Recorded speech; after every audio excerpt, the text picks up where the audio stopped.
Hello, and thank you for inviting me to speak today. It's an honor to be in front of your group to talk about public education in Wisconsin. My name is Troy Gunderson. I had a 35-year career in public education. I spent 7 years as a high school teacher, another 16 as a principal, and 12 years as a superintendent. When I retired, I was a candidate for state superintendent of public instruction here in Wisconsin. I am also a professor of school finance at Viterbo College. I have a bachelor's degree from the University of Minnesota and a master's degree from Winona State University. And I'm currently completing a year as an interim principal in an elementary school, which for a high school person like me has been a real big entertainment. As we talk about public education in Wisconsin, I think it's important for all of us, especially those who haven't spent a lifetime doing this, to just understand a little bit about the history of education in our area and our state and what that means for money. Wisconsin Constitution, Article 10, when our state was founded, we spent a lot of time and energy making sure that education was in the forefront. And as a matter of fact, we included in our Constitution that the legislature shall provide by law for the establishment of district schools, which shall be as nearly uniform as practicable, and some schools shall be free with and without charge for tuition to all children between the ages of 4 and 20. When our state was settled in the middle of the 1800s, there was a lot of pushback against the private schools on the East Coast and how they educated the elite, but not everyone. And we tended to be more of a utilitarian place that wanted to make sure everyone had education. In the 1920s, across the country, and especially here in Wisconsin, we developed a notion of a free high school. Following World War I, we decided that educating people all the way through high school was a good deal. This was a game changer. We often hear the current president talking about expanding that to another 2 years worth of free education in order to stay competitive in the globe. After the World War II and the racial disparities in the southern half of the United States, we had a Supreme Court case that determined that separate wasn't equal. And this changed the way in which we looked at offering and making sure public education serves everyone. In the 1960s in Wisconsin, then we had all these new high schools, but if you went to high school before that, you'd know that you could basically pick where you wanted to go. And then they consolidated and created districts, which then changed the way we fund them and locked people into where they went by where they lived. In the 70s, we began to create a profession out of becoming a teacher. The unions were very important in that. Before that, people were, teaching was a sort of a part-time thing, like going in the Peace Corps. My mother became a teacher in the early 60s and retired in the 1990s. And she said when she started, it was the Peace Corps. And when she quit, she was a member of a profession. Because of the economic disparities in the early 1980s in Wisconsin, which destroyed the farm economy or altered the farm economy dramatically, there was a lot of pushback on property taxes. And in the 1990s, we created something called the three-legged stool, which was a revenue limit to cap the amount of money schools could spend, and a cap on how unions could negotiate for money, was the qualified economic offer, and a guarantee by the state to fill in the difference to lower property taxes. And for the most part, 30 years later, that is still in place and has served well in a lot of ways, but also caused disparities in others. In the 2010s, we had another dramatic shift in our landscape, which was Act 10, which undid the role of the union in our public education. And while the turmoil was going on, we also included a voucher expansion to allow parents to spend vouchers at private schools, which now 10 years later is in effect on our state.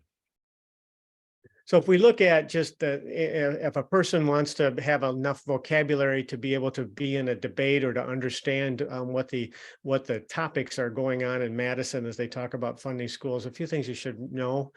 The revenue limit is a way in which we limit the amount of revenue that a school can generate in any given year. And that revenue limit is based on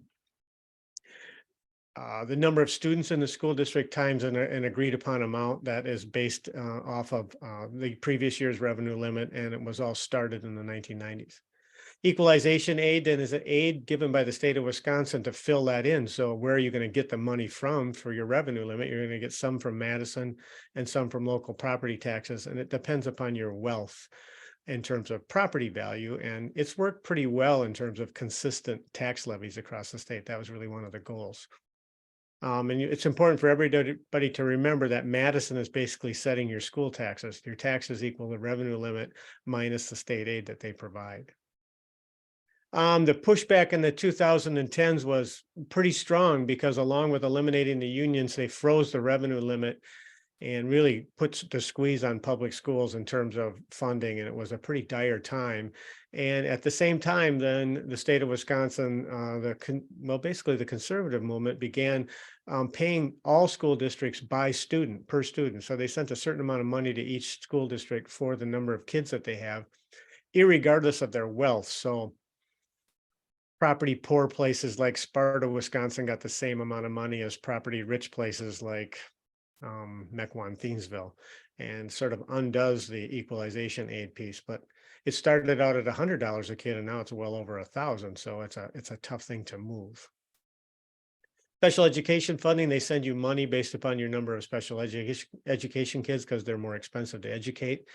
And you have to fill in the rest. In Wisconsin, it's about 28, 29%. And you think about it in a district, what you're spending on special education, if you'll hear them talk about raising that, which then in turn lowers the amount that the local people have to pay to subsidize special education.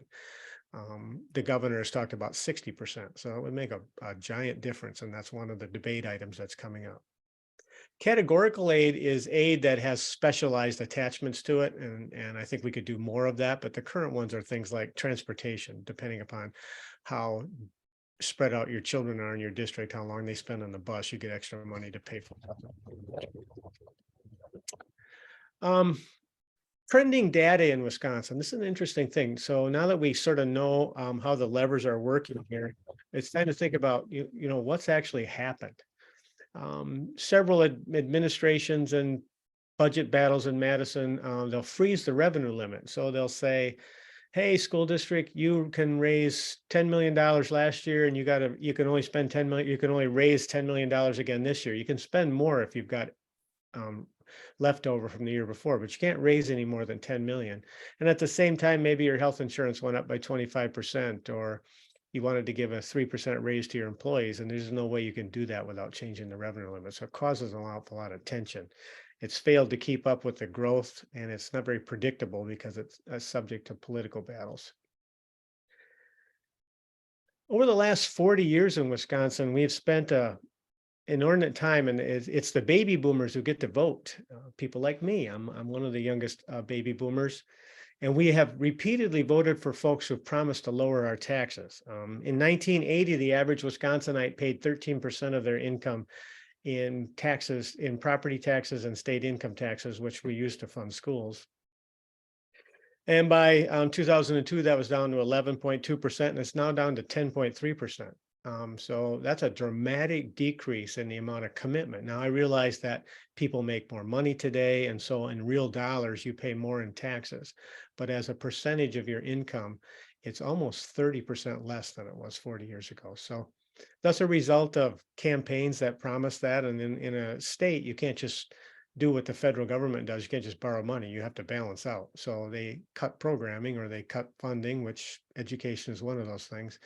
And we enjoy that, having our taxes lowered, and then the consequences are things like our roads are crumbling or our school systems are underfunded. Eventually there's a balance to that. Demographics in our state are important. In my business of, if you're educating children, it's important to know how many you're going to have. Birth rates are at 50-year lows. We're simply not having near as many children as we had before. And the ones who live here that are not living in poverty, a majority of them move to suburban areas. And so if you think about, if you drive across Wisconsin and you think about places like Verona or De Pere or Pewaukee, or in my area, Holmen, places grow, people move there, they bring their children there, those school districts have kids. But places like in rural Wisconsin, like Colfax, where I grew up, or Melrose or Abbotsford, they all have fewer children than they had before because people grow up and move away and there aren't as many born. And the urban centers are rapidly losing their enrollment. It creates a disparity in the amount of access and money and rich and value and opportunity for kids. And if you really want to see this and you're in the Madison area sometime, drive out to Sun Prairie and look at the new $200 million high school, and then drive towards the Capitol on East Washington and stop and look at Madison East High School, which was at one time the architectural jewel of the state for high schools. It's a beautiful place, but it's now 80, 90 years old, and we wonder what kind of opportunities they have. And then keep driving and go out to Verona and look at the new $175 million high school and sports complex they have out there. And you really get an idea of how there's such uh, a wide a range of opportunities for kids. And that's something that we really didn't want to have happen, but is happening mostly because of demographics. Another big factor in people in the state of Wisconsin is southeastern Wisconsin has a makes up about a third of our school district's population. So, but we're about a third of the people live in the state, whether it's Racine or Kenosha or Milwaukee or the suburbs, et cetera. And if you look at MPS in particular, a place like Milwaukee Public Schools, you think about places like Detroit or Cleveland or Chicago. They're all in that same Rust Belt thing. Milwaukee in particular has about 80 buildings that are in various states of disrepair because of the cost of maintaining them. They have such a wealth of different people that attending as such a diverse population. They translate their curriculum materials into 14 different languages. If you stop and think about, you turn on the Brewer game and you hear them talk about the German beer hall, and we're all going to have a bratwurst, and the town used to be full of Germans and Polish and it was all used guys, and we worked in Milwaukee, and now it is completely different place. And how are we going to navigate that? And what's the role that the schools play in that? We also think about our performance as a state. When it comes to public school performance, we're right near the top across the nation. We do a really good job in lots of ways. If you go to Verona High School or Sun Prairie High School, the chances that you're getting an education are just second to none. If we think about if we look ahead, we've got an impending budget battle between the governor and the legislature, and the legislature is going to try to talk about things like expanding the voucher program, limiting the cost of public education. They want to make sure that in turn that you're not raising your tax levy to offset that, which is an important thing that they maintain the aid. If you think back to the revenue limit, so that if they let the revenue limit go up and they don't put aid in there, then everybody's property taxes go up, and that's a non-starter. So they'll either cap the revenue limit or they'll have to back that up with aid, which then they have to produce the money, and they can't cut income taxes then. So that's the debate. The governor wants to restore a more predictable growth to all of that stuff, and he wants to start capping the voucher thing.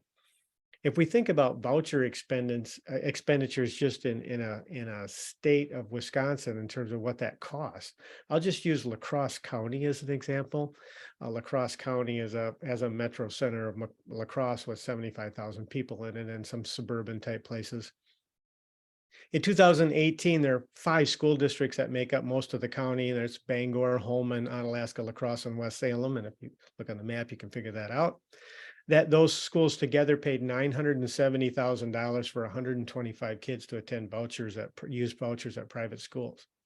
In 2023, the current school years, those 5 school districts will pay a total of $3.7 million for 430 kids to attend private schools across the state or across the area. So it's not hard to imagine, because when they passed those rules, they baked in increases, so the amount goes up each year, and the number of people who are allowed to participate goes up every year, and the tax break for those who are paying their own tuition goes up every year. So the cost for that program is escalating at an exponential rate, and they're attempting to then curb the cost of public education because they've only got so many dollars for that. So that'll really be the battle, and we all should think about where that's headed. federal pandemic dollars, there were a lot of money invested in across the country when the pandemic hit and the Biden administration came in. And so our state, like others, used that money to backfill some of their education expenses and or create programs to reach children either on the internet or to provide mental health services, or it's a whole plethora of things that went with that. And they're all well intentioned, and some of them were very effective, while others were not. And now the dollars are sunsetting, which as a federal taxpayer, we all should be glad of that. It's not a constant money support of public education from the federal government. That's not their job. So how are we going to backfill that? What are we going to do with that in terms of dollars? And there's quite a debate over that. Categorical money, I think of targeted dollars that we could be using to change the face of education. And so we're doing per pupil money to each individual student, regardless of where they live and regardless of their academic conditions or their life conditions. And we're spending over $1,000 a kid doing that on top of the old system of financing. I proposed, and I would ask you to all think about that when you talk about public education. Could we connect some of that money to making raising the number if the child lives in poverty, or raising the number if the child speaks a foreign language, or raising the number if they're in special education services, and then likewise lowering the number if they're not. And so if you have children who have the wherewithal and the opportunity and the skill set and blessed with the gifts for that, the school district, they're much less expensive to educate. And so they could move the money around and make it more targeted. It would have much better impact on our dollars and our people. We talked about vouchers before, and oftentimes I'll hear people say, well, I pay taxes, and so I should have my tax dollars could go to the voucher, and therefore, it's reasonable for me to get a tax break or a voucher to send my kid to a private school. Well, I understand that argument. I just push back and say that the taxes you pay are your collective commitment to the common good. If you think about what it costs to educate a child K through getting a college degree, my two children are in their 30s now, and I did the arithmetic. They cost about $140,000 a piece in the 16 years they were in school. That's $280,000 over a 20-year period. There's no way I paid that in taxes. So my taxes weren't their tuition bill. My taxes were a contribution to everybody's tuition.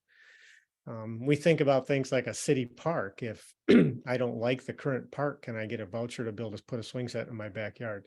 We never think of it like that, but I really think we should have a long, hard discussion about where your tax dollars are going and why we think it's okay to divide people off using our money. That's a big difference for us. If we think about teacher shortages, where are we going to find the next generation of these people? Like all industries, this isn't just a teacher thing. We know that the demographics in Wisconsin are such that the baby boom generation is aging out. And I read an article the other day that said by another 10 years, there'll be 250 to 300,000 more people who are over 65 living in Wisconsin. Well, conversely, about 200,000 fewer people under the age of 65. Our death rate is exceeding our birth rate, and the people moving away exceeds those that move in. A lot of that has to do with weather and opportunity. If you can work from home, then maybe you want to live where it's warm, and so you don't have to shovel snow. I mean, that's what the demographers will tell you.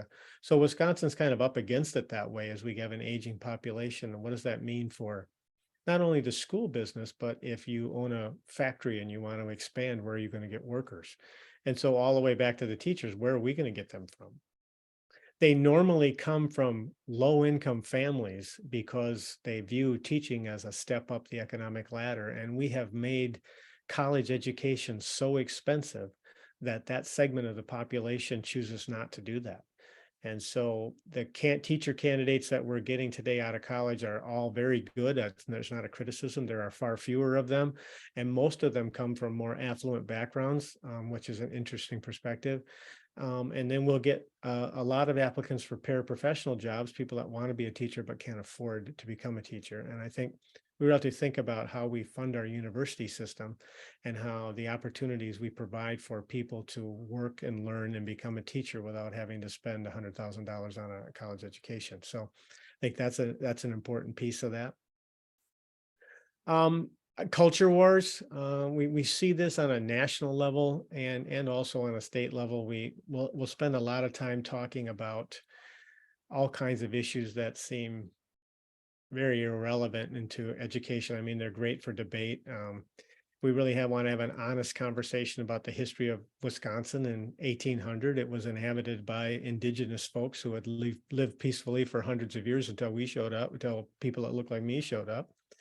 And we Europeans came and had a wonderful, have made a beautiful state. We've made one of the greatest places to live on the face of the earth. And now we're getting immigrants, as I said, in Milwaukee with 14 different languages. They come from Honduras or Nigeria or Mexico or wherever they come from. And we need to figure out ways to continue to evolve our society to accept people like that, or we're soon going to be a retirement community. And I don't think that that's economically viable for us. Lastly on that, if you think about the demographics of around the culture wars, around the race issues that we see bubbling up across, if you think about Milwaukee as a city like others in the Milwaukee Public Schools, but there's a stark statement or a data piece that I think every Wisconsin resident should understand, that an African-American male born in Wisconsin, the likelihood of attainment as a citizen. In other words, we've done measuring saying, if a baby is born in such and such a state, what's the likelihood that they become a healthy, tax-paying, contributing, employed adult who's a contributor to society by the time they're of the adult age? And so they create this artificial way to score that, and then rank the states so you could find out where's the best place for people to, where do folks get ahead the best. Wisconsin ranks last. We've had this debate, and lots of wonderful, hardworking, sincere, genuine people have tried to move that needle, but we haven't been able to move that needle. We continue to be last, and it's a blight on our system and how we are unable to do that. And I'm just so interested in finding ways to do that.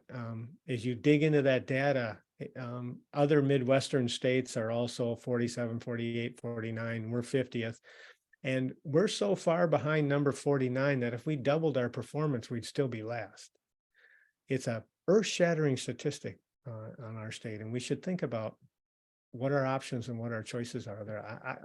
People who have been working at that for far longer than me have been unable to find those answers. And so I think it's one of those things where this is a collective commitment.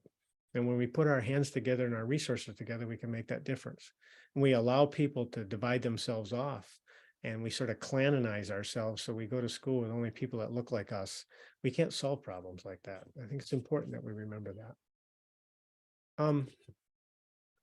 We live in a spectacular place. I said this earlier. There were times years ago where, when we looked at 4K through 16 public education in Wisconsin, the opportunities that kids and families had were second to none. Our university system was considered one of the jewels of the country. Still is, for that matter, but it's becoming cost prohibitive. We've spent 40 years figuring out a way in which we can continue to cut money to places like Stout and Eau Claire and Whitewater and Green Bay and Superior and La Crosse and all those really cool campuses. How can we continue to reduce our commitment and make the student pay more? And we're starting to see the negative benefits of that. We have to make sure that we continue to reinforce the good that the collective commitment makes, the difference that these universities make, not only for our children, but for our communities, and be able to get that done. The demographics of Wisconsin, we talked about it a little bit before with our immigration. The type of people who came here were always such hardworking, the agriculture and the manufacturing. We're still one of the leading manufacturing states in the country. We have such wonderful business owners and corporate citizens and corporate partners. We do such great stuff here, but we need people, and we need educated people. And the notion of turning your back on people who for some reason or another aren't getting it done, or we're not reaching all of them, is I think short-sighted. We are missing an opportunity to really move the needle there. We should be thinking about ways to encourage immigration. We know for a fact that in many areas it's been successful. I think of there's a town called Arcadia. It's about 40 miles north of here. Their student population used to be 100% descendants of Polish settlers almost. And today it's about 80% Hispanic in their school system. And they have evolved and turned into a multiracial, multicultural community. I think we could all do that. We need the workers and the people to keep ourselves strong. We need to remember that collective commitment is really what this is about.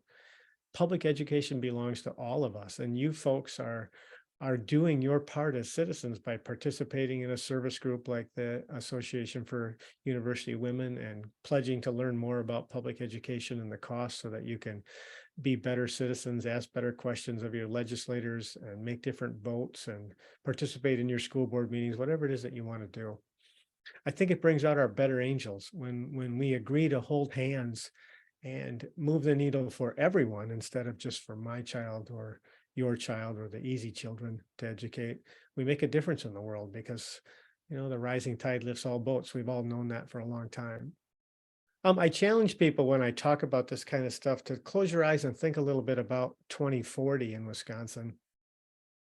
If we continue to have a collapse in birth rate and we continue to have an aging population and we are sort of unwelcoming to immigrants and we aren't making that needle, then who's going to invest in building a new factory because they can't find workers? Who's going to invest in expanding their agriculture opportunities because they can't find workers? Who's going to be that person? What kind of society are we going to have? I would offer that if we're going to be successful, we're going to be a vibrant multicultural place with all kinds of cool things going on, with a backbone that is really stood up by the public education, because as immigrants come here, no different than when my grandparents arrived from Germany and Norway in the 1800s, we provided them with education and opportunity. When the next generation or the next wave of people come, we have to be prepared to make winners out of them, to make winners out of our state. That's our better angels. That's who we are. And I really think it's one or the other at this point. We are put ourselves in a spot where we're either going to be that place or we're going to be a place with fewer people, fewer opportunities. In the history of mankind, no winning society has been a winner by shrinking and turning people away. Our strength has been our diversity, and continuing to grow gives us an opportunity to make a difference. I always like to end with, when I campaigned for state superintendent, I had a chance to travel the state, and in my 35 years working in public education, meet people from all over. We are so fortunate to live here. This is such a spectacular place with a wonderful history of hardworking, giving, caring, concerned people. We just have to not let the politics and the money and the short-sightedness and, quite frankly, selfishness get past us. We have to be able to hold hands together and make a difference, or it's going to be I don't see that as a pretty place. So I'm sure we can do this. I believe in that. I believe in our better angels. When I close my eyes, I see a really cool place in 2040. I believe we all can do that. I thank you for your time.